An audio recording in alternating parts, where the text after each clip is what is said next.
म्हणजे शिवधर्म फाउंडेशनचे जे कुत्रे आहेत त्यांनी आज अक्कलकोट स्वामी समर्थ महाराजांच्या पावनभूमीमध्ये आमचे प्रदेशाध्यक्ष आदरणीय प्रवीणदादा गायकवाड यांच्यावरती जो हल्ला केलेला आहे, सर्वप्रथम यांना मी बांगड्या दाखवून हा निषेध व्यक्त करत आहे।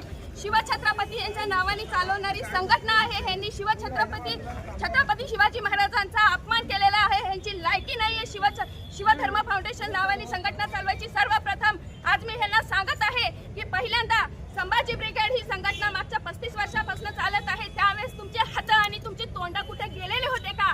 त्यावेळेस तुम्हाला सुधारलं नाव बदला म्हणून सर्वप्रथम मी तुम्हाला सांगते की तुम्ही तुमच्या संघटनेचं नाव जे आहे ते पहिल्यांदा बदला। तुमची लायकी नाही आहे छत्रपती शिवाजी महाराजांचं आणि छत्रपती संभाजी महाराजांचं नाव घेण्याची।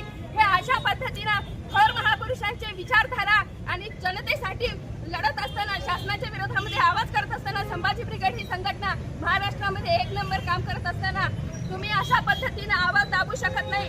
आज जो तुम्ही केलेला हल्ला आहे ह्याचा आज संभाजी ब्रिगेड महिला आघाडी सोलापूर शहर व जिल्ह्याच्या वतीने सर्वप्रथम मी निषेध करत आहे। आणि याद राखा, जर इथून पुढे संभाजी ब्रिगेडच्या कुठल्या जरी कार्यकर्त्याकडे तुम्ही वाकड्या नजरेने बघितलात किंवा पाऊल उचललात तर महिला आघाडीकडनं तुम्हाला हा बांगड्या तुमच्या हातामध्ये भरल्या जातील। आणि ह्या ठिकाणी पुन्हा एकदा मी ह्यांचा निषेध करते। तुम्ही मर्द जर असता, छत्रपती शिवाजी महाराजांचे खरे मावळे जर असता तर एकट्या वाघाला गाठून तुम्ही आज असा प्रकार केला नसता। म्हणून पुन्हा एकदा मी ह्या घटनेचा जाहीर निषेध करते। छत्रपती संभाजी महाराज की जय।